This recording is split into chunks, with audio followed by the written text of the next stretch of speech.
गुरु गुरुर्विष्णू गुरुर्देवो महेश्वर गुरु साक्षात परब्रह्म तस्मै श्री गुरुवे नमः. शुकासारखे पूर्ण वैराग्य ज्याचे वसिष्ठा परिज्ञान योगेश्वराचे कवी वाल्मिका सारिखा मान्य सा नमस्कार माझा सद्गुरु रामदासा. जय जय रघुवीर समर्थ. सगळ्या श्रोत्यांना नमस्कार. आज आपण 40वा श्लोक सुरू करत आहोत. तर मना पाविजे सर्व ही सुख जेथे अति आदरे ठेवी जे लक्ष तेथे विवेके कुडी कल्पना पालटीजे मना सज्जना राघवी वस्ती कीजे. आता आपला हा राघवी वस्ती कीजे असा गट चालू आहे. तर शेवटी जो निष्कर्ष काढला आहे वस्ती कीजे, तर आपण पहिलं ते पिकअप करायचं वाक्य की केव्हा राघव माझ्या मनात वस्ती केव्हा केव्हा करेल, तर त्याच्यासाठी त्या कंडिशन्स कुठल्या कुठल्या असं आपण पाहायचं. तर सर्वात पहिले आता इकडची ओळ आहे की मना पाविजे सर्व ही सुख जेथे. आता हे ऐकायला ना एकदम सामान्य वाटतं हे वाक्य, मना पाविजे सर्व ही सुख जेथे. पण जर इथे सर्व ही सुख हे दोन शब्द हे दोन शब्द सर्व ही सुख म्हणजे काय, तर ते सर्व ही सुख इथे ह्याचा रेफरन्स आहे सुखरूपता. आपण खूप सुखरूपताचा किस पाडला आहे, त्यामुळे मी परत ते एक्सप्लेनेशन नाही देत. पण सर्व ही सुख म्हणजे निरपेक्ष सुख, म्हणजे सद्रूप चिद्रूप आनंदरूप, म्हणजे आत्मसुख, म्हणजे जे सार असार आपण बघितलं त्यापैकी, म्हणजे जिथे व्यक्ती वस्तू परिस्थिती तिन्हीवर हे अवलंबून नाही आणि हे सुख येणारं जाणारं नाहीये, अशा ह्या सगळ्या सुखरूप त्याचं वर्णन आहे. त्यामुळे मना पाविजे सर्व ही, जर माझ्या मनात राघव वस्ती करत असेल तर त्याचं मार्कर काय, तर मला सुखरूपता लाभते. सुख आणि दुःख असं हे द्वंद्व आहे, जोडी आहे. पण सुखरूपतेला जोडी नाहीये, कारण ते एकमेव आहे. कारण सुखरूपता आत्म्याच्या ठिकाणी आहे, आत्मा एकमेव आहे, अद्वितीय आहे. त्यामुळे सुखरूपता पण एकमेव आहे. त्याच्यामध्ये सुख दुःख असं मला द्वंद्व मध्ये मी सापडणार नाही. तर आहे का तसं हे मार्कर. आणि म्हणजे थोडक्यात की सुखरूपता जिथे लाभते तिथे श्रीराम माझ्या मनात वस्ती करतोच आहे ऑलरेडी असं.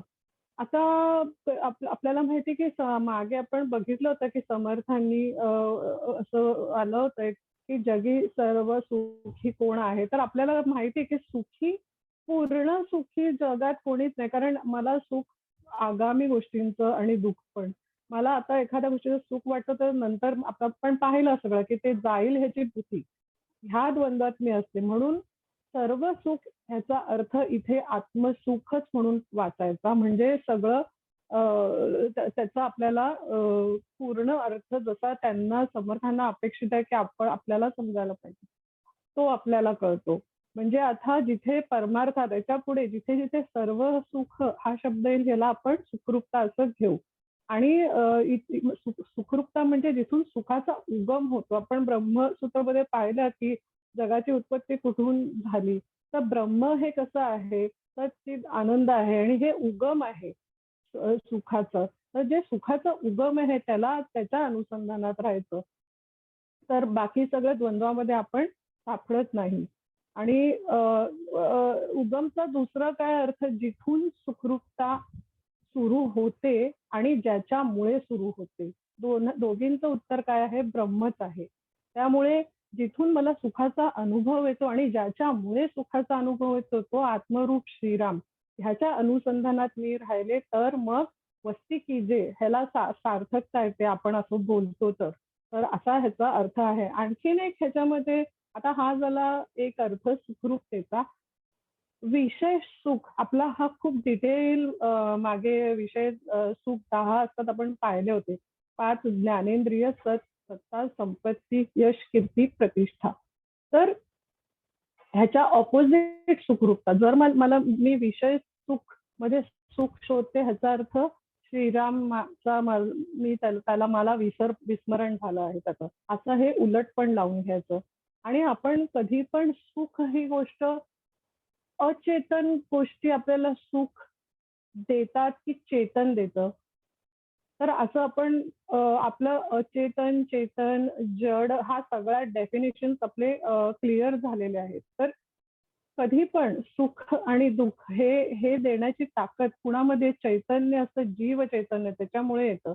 आता अ, तुम्ही म्हणाल, की असं कसं बोलते, मोबाईल माझ्याकडे असेल तर मला सुख वाटतं, नसेल तर मला दुःख वाटतं. पण मोबाईलला सुख-दुःख नाही वाटत ना.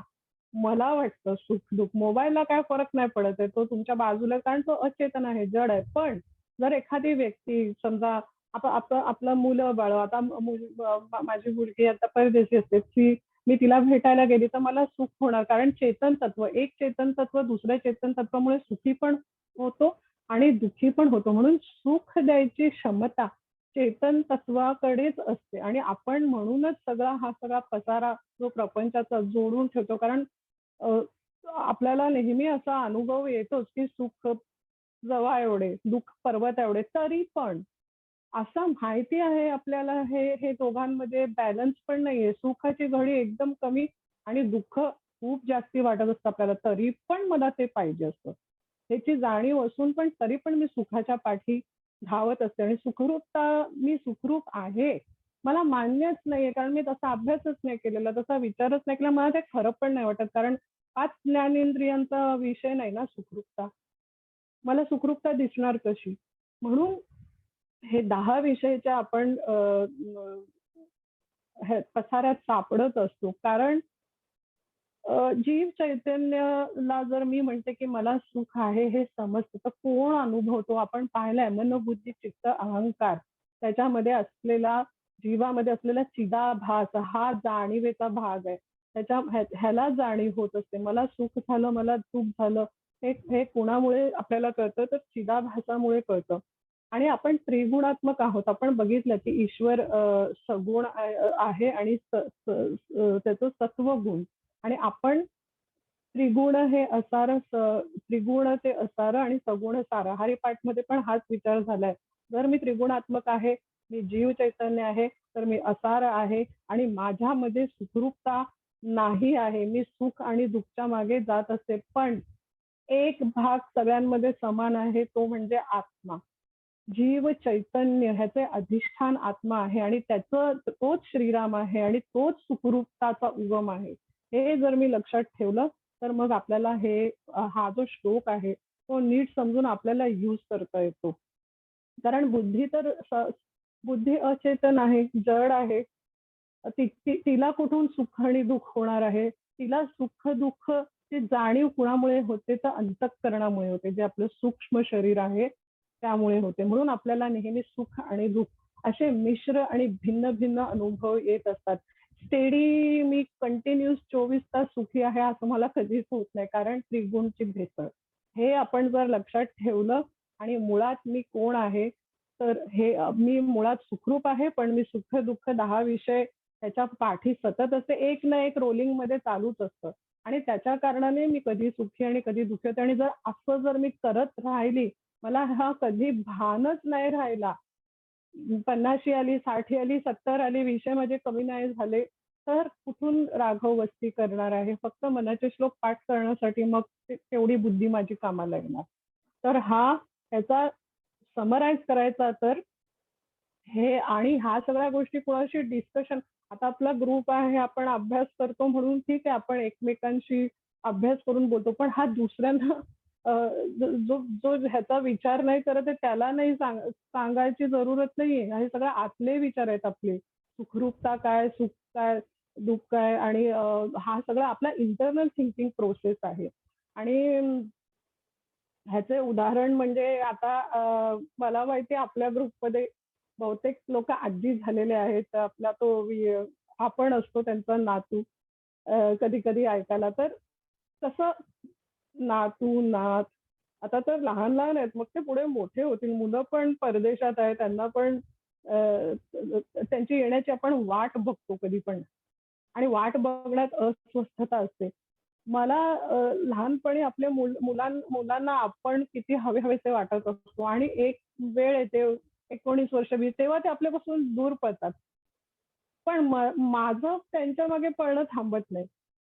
हा हा हा जो असा प्रकार आहे ना, ह्यालाच लक्षात ठेव. असं करते वेळी लक्षात जर आपण ठेवलं तर आपलं मग ॲप्लिकेशन पण झालं, की त्याची परिस्थिती बदलली, त्याचं वय बदललं, पण माझी परिस्थिती मी तेच ठेवली आहे. "अरे, तू किती पण मोठा झाला तरी काय झालं? तू तर माझा मुलगा आहे. मी असं कसं? मी तर तुझी." आपण ह्याच्यातच असतो. मुलगीचा फोन नाही आला, अस्वस्थता. शनिवार आहे. अरे, आता फोन नाही आला. काही पण रेग्युलर कारण असू शकतं, पण मला अस्वस्थता येते. तर मला हे मान्यच नाहीये ह्या गोष्टी, की चेंज आहे. मी परिवर्तन जोपर्यंत स्वतःला करत नाही, तोपर्यंत मला सुख, समाधान, तृप्ती, शांती कसं मिळणार? हा सगळा एक छोटंसं आपल्या प्रपंचाचं हे उदाहरण आहे, की विषय कुठला पण एक विषयचा आपल्याला आपला तो वीक पॉइंट असतोच आणि त्याच्या पुढचा अति आदरे ठेवी जे लक्ष तेथे. आता अत्यंत आदरपूर्वक का बरं असं बोलले अति आदरे ठेवी जे लक्ष तेथे आदर कुणाचा? तर सगुण श्रीराम ह्याच्याच ठिकाणी निर्गुण ब्रह्म हे एकवलेलं आहे. हे ध्यानमध्ये मी जर ठेवेल, लक्ष तेथे, माझं लक्ष तिथे पाहिजे, की जरी हे सगुण आहे. आपण मागे विचार केला होता, माझ्या पुढची प्रत्येक व्यक्तीमध्ये राम बघावं आणि त्याप्रमाणे त्यांचा आदर करावा आणि लक्षात ठेवावं.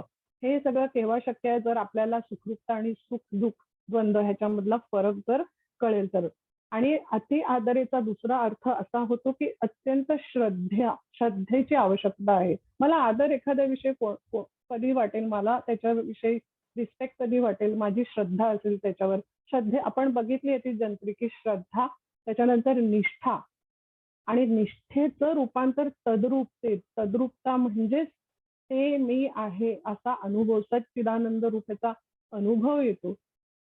मग ही जी श्रद्धा, निष्ठा, तद्रूपता अशी ही जी लिंक आहे, त्या लिंकवर लक्ष ठेवायचं आपण आणि आदर आपोआपच आला.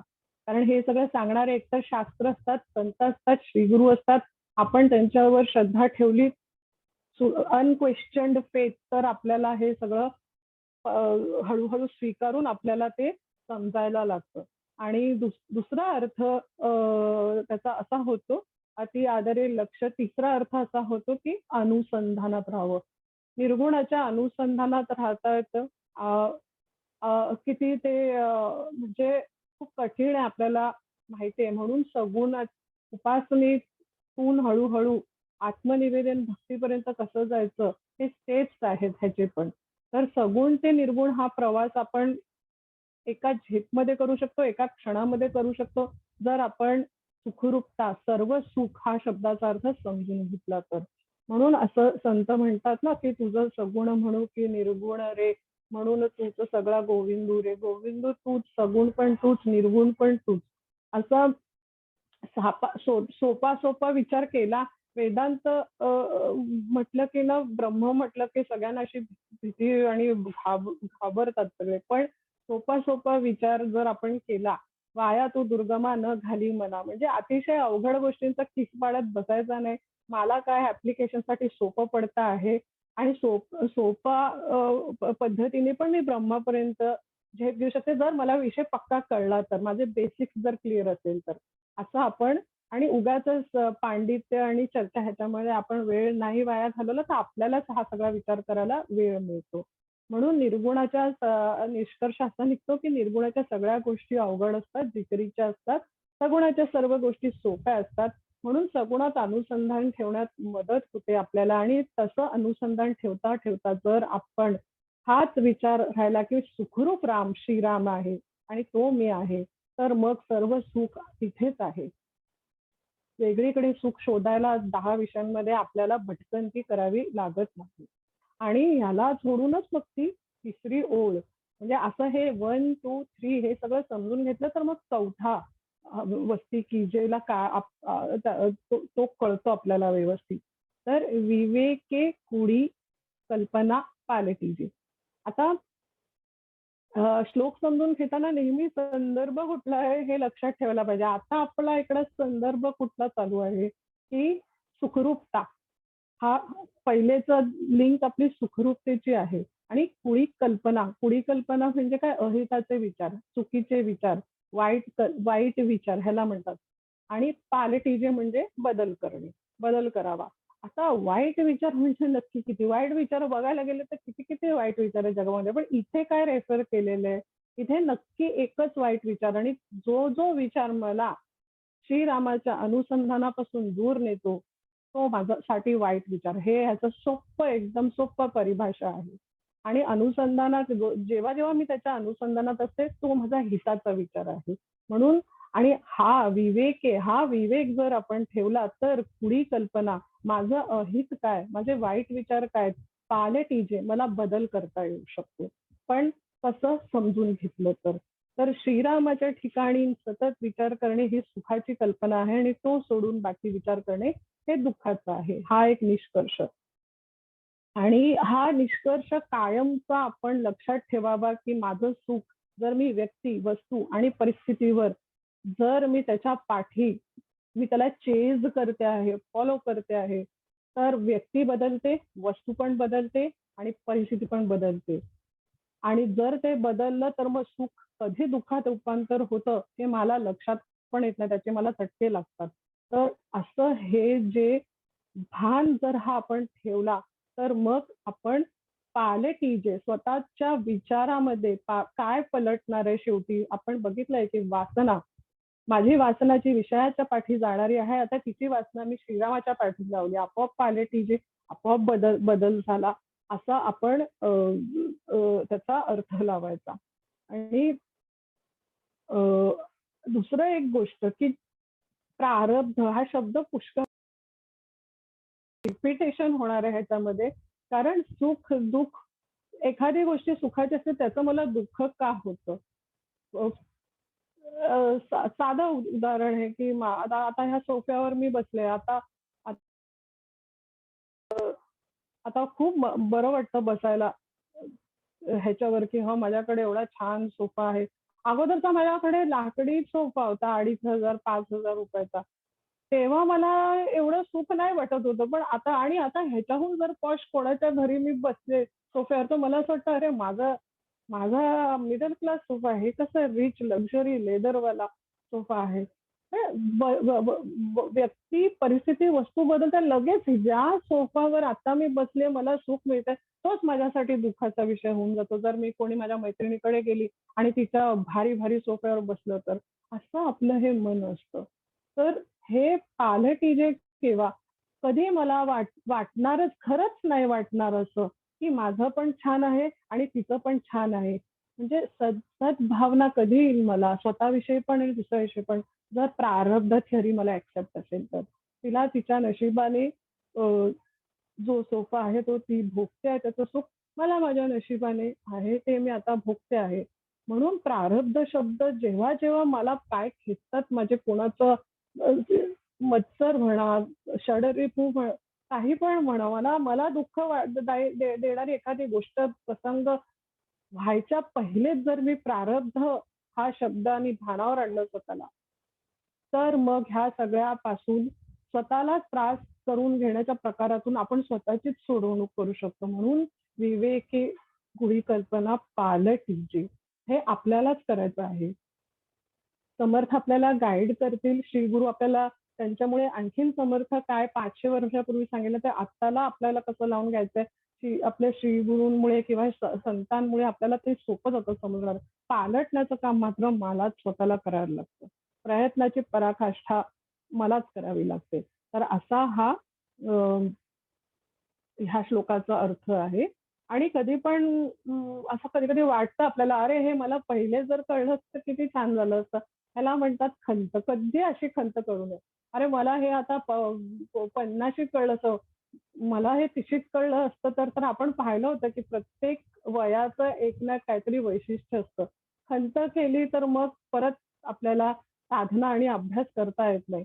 असं वाटतं आजपर्यंत कसं नाही सुचलं मला हे सगळं, पण हे सगळं असा विचार करायचा नाही.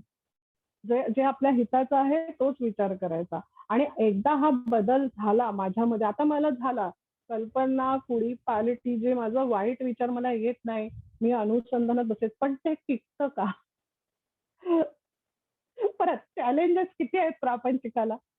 आता आपलं 1.5-2 वर्षापासून मला वाटतं हा ग्रुपचा आपण तुम्ही आणखीन काही शुक्रवारी आणि कशाचा तरी अभ्यास करत असाल, कारण भरपूर अभ्यास करतो हा ग्रुप. मला फक्त सोमवार हेच चालू आहेत 2. त्याच्या अगोदर असं काही रुटीन नव्हतं माझं. ते टिकून आहे का? जे जे जे पालटलेले विचार आहेत ते टिकवते का मी? हा आणखीन एक तिसरा चॅलेंजचा भाग असतो. कारण आपले जुने संस्कार हे जन्मोजन्मीचे असतात. ते पालटी एका क्षणात बदलत नाही आणि बदलले तर त्याचा इफेक्ट टिकवता येत नाही. तर हे सगळे चॅलेंजेस जर आपण ह्याच्यातनं हे सगळे चॅलेंजेस व्यवस्थित केले, तर मग मना सज्जना राग बसती कीजे. हाश! एवढं मोठं प्रवास 3 लाईनीचा तो झाला, तर हा राघव मला माझ्यामध्ये वस्ती करायला आहे, असा ह्याचा आपण कन्क्लुजन समजलंय आत्ताला. वागणुकीच्या वेळी ते प्रत्येकाला आपापलं कळेलच.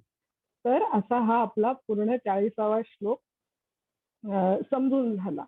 आता आज 41वाच होणार आहे बहुतेक. तर आपण जाऊया 41व्या श्लोकाला. बहु हिंडता सौख्य होणार. परत तेच आहे. बहु हिंडता सौख्य होणार नाही, शिणावे परी नातोडे हित काही. आता परत परत विचाराला हिंडणे का बोलले बहु हिंडता, लगेच आपल्याला चटकन कनेक्शन. 10 विषय, 10 द्वार, 10 दारी मी भिकाऱ्यासारखी डोळ्याचे विषय, पंचज्ञानेंद्रियांचे सगळ्या विषयाच्या पाठी तरी भटकत असते, भटकंती थांबलीच नाही. बरं ते संपलं तर आतलं विषय, यश, कीर्ती, सत्ता, संपत्ती, प्रतिष्ठा. म्हणजे भिकारी कसा दारोदार कटोरा घेऊन जातो, तसं आपण माझे सगळे ह्याला भिक्षुक त्याला भिकारी शब्द पोचले. बहु हिंडता सौख्य होणार नाही. एक विषय संपला नाही, त्याचं सुख मिळालं की लगेच ते दुःखात होतो, मग परत मी दुसऱ्या विषयाकडे जातो. असे तर 10 विषय आणि तरी पण मी सुखी नाहीये. कारण काय, सर्व सुख हा शब्द विसरले ना. आणि ह्या सगळ्यामध्ये दमछाक होते. शिणावे परी नातुडे हित काही. असं भटकून भटकून एक हा अर्थ झाला विषयांच्या पाठी भटकणे. दुसरा अर्थ पारमार्थिक भटकंती. त्यांचे गुरु चांगले असतील. हा संप्रदाय चांगला आहे का? तो संप्रदाय चांगला आहे का? माझे प्रॅक्टिकल जास्ती गूढता आणि चमत्कार ना मला इंटरेस्ट आहे. पण ते काय त्याच्याबद्दल काय जास्ती इंटरेस्टच घेत नाही. असं सगळं करायचं. मी पण हे केलेलं आहे. अक्षरशः टाइम ह्याच्यामध्ये वेस्ट झाला. तर अनेक संप्रदाय हिंदून हे महाराज ते महाराज ह्यांची दीक्षा त्यांची दीक्षा हाती काही नाही लागणार आहे. ह्याच्यात पण क्षीणच येणार आहे. तर शिणावे परी नातुडे हित काही, ह्याचे हे 2 अर्थ आहेत. विषयांच्या मागे भटकायचं आहे, संप्रदाय आणि म्हणून 10 दिशा भटकून मी शिडून गेले तरी पण मला त्याच्यामध्ये सुख नाहीये हे कळलं, तरी पण माझी भटकंती थांबलेली नाहीये. 3 शब्द आपण आता विचार करूया. प्रिय ब्रह्मसूत्रच्या वेळी हे झालं होतं. विषय सुख कसा मिळतो त्याचं. आता थोडंसं हे आहे म्हणजे डिसेक्शन म्हणा किचकट थोडं, की मला एखाद्या विषयाचं सुख होतं त्याची वाटणी कशी कशी असते. तर पहिले म्हणजे प्रिय शब्द फक्त लक्षात ठेवा. प्रिय आणि मोद, प्रमोद 3 शब्द. एकच विषय घेऊया सर्वांनी. आपला फेवरेट चहा. प्रिय ह्या पद्धतीने मला सुख केव्हा झालं, जेव्हा मला चहाचं फक्त स्मरण झालं. जेव्हा फक्त मेमरी त्या विषयाची. मी युरोपला जाऊन आली. आता मी युरोपमध्ये नाहीये. पण आता त्याचा मोसमचा विचार केला तर खूप सुख. डोळे बंद केले, नुसते स्मरण केलं, प्रिय वाटतं मला. तर हा पद्धतीचं एक सुख आहे. विषयापासून 3 पद्धतीचे असतात. दुसरं मोद. म्हणजे जेव्हा आपल्याला ते कब्जात येतं, आपल्या आपल्या म्हणतात ना, आता हासिल होणार आहे मला, जो चहाचा कप समोर आहे. आता पहिला आता नुसतं स्मरण केलं. आता मला चहाची तलफ आली, पण मी नाही उठून पिऊ शकत काय मला आता पण नुसत्या स्मरणाने, "अरे, प्रवचन झालं की मी नंतर चहा घेते हां." असा. झाला प्रिय. नंतर समोर कप आहे, पण पिलेला नाहीये. मोद. अजून तो विषय त्या चहा रचनेचा विषय तिथे गेलेला नाही अजून, पण समोर आहे. म्हणजे मेमरी आणि मेमरीच्या नंतर रिॲलिटी तो समोर पण आहे आता. तर थोडा थोडा सूपची लेव्हल वाढली इंटेन्सिटी आणि प्रमोद.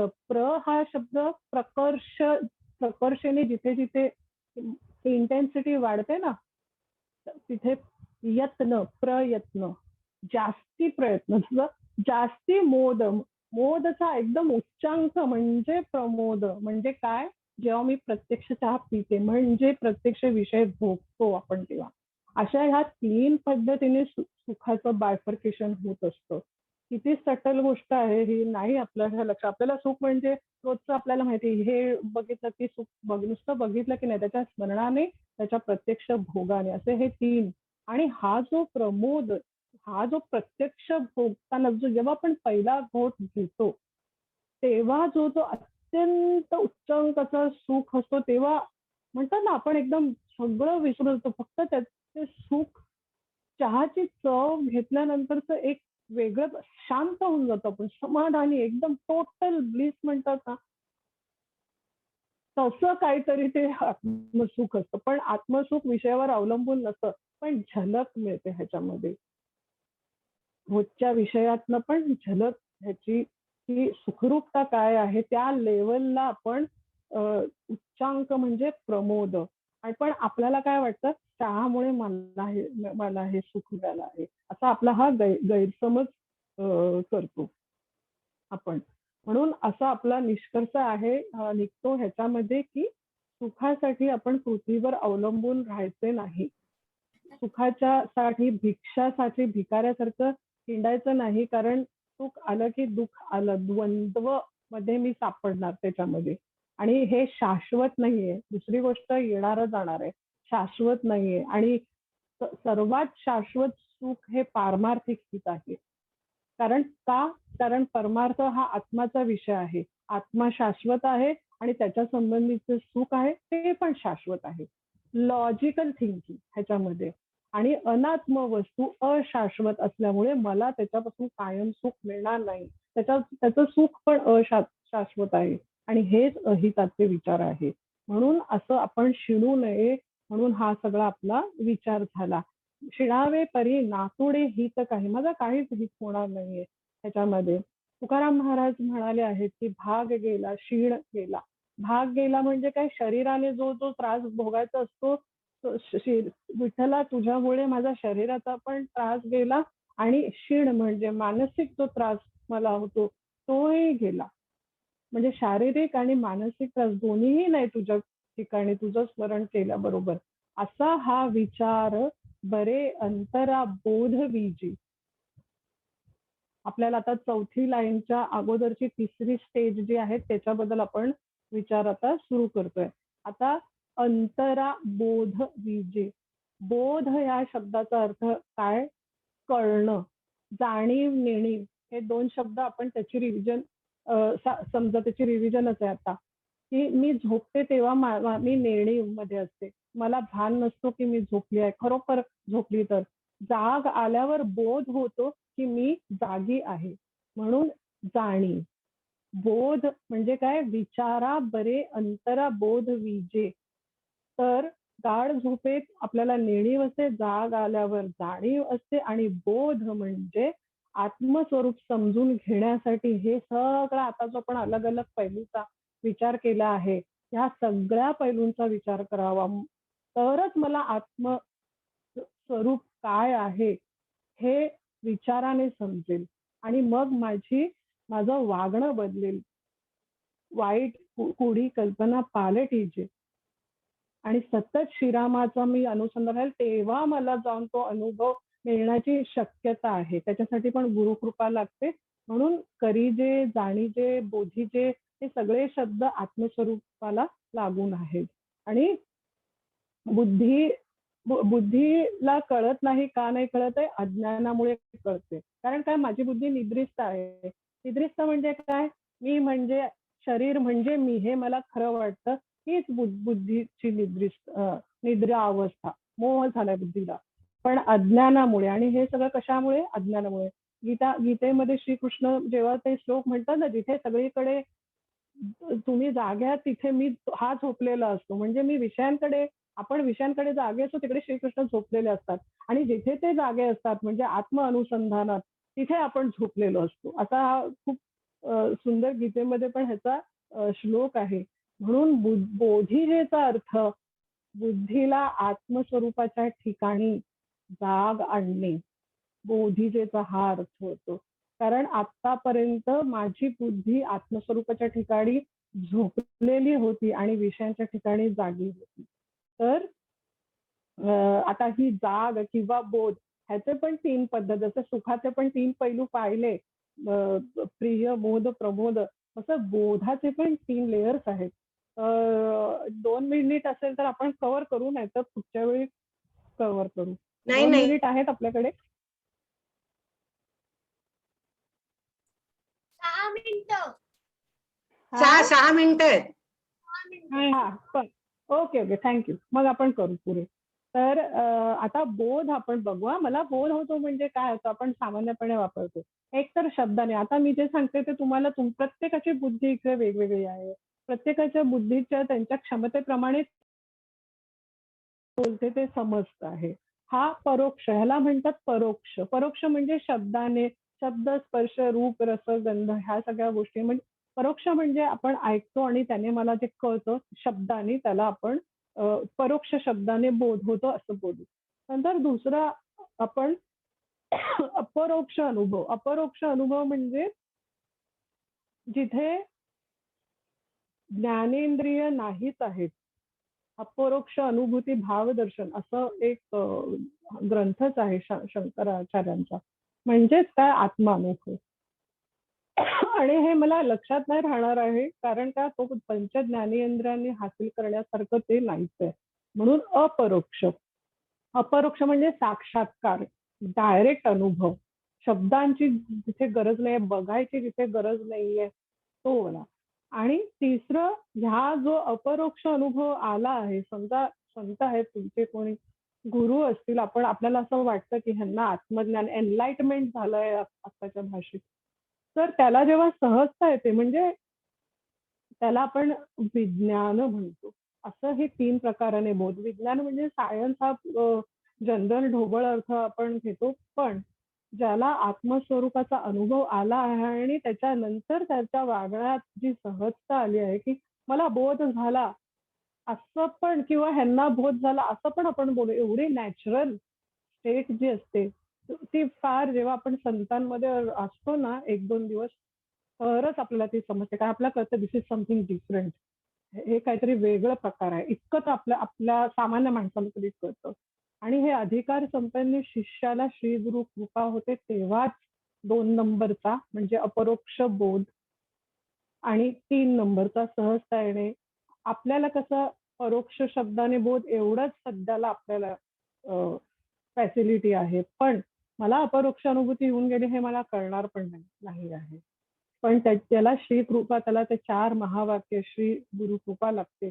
असे हे बोधाचे 3 अर्थ आहेत. आणि म्हणून समर्थ सांगतात की विचारे बरे अंतरा बोध विजे. जेव्हा ते म्हणतात ना, तेव्हा ते अपरोक्ष बुद्धीबद्दल ते बोलतात. तर असं हा आता आपण इतकाच विचार करूया. त्यामुळे आत्मसंबंधी नेहमी वाचत राहायचं, बोलत राहायचं, ते सगळं आपलं झालं आहे. असा करून हा आपला 41वा श्लोक. आणि असं जर केलं तर मग श्रीराम आपल्या वस्तीला येतील. असं ह्या पद्धतीने आपण 2 श्लोक डिटेल बघितले. आता पुढच्या वेळी 42 वापरूया. ओके. हरिओम.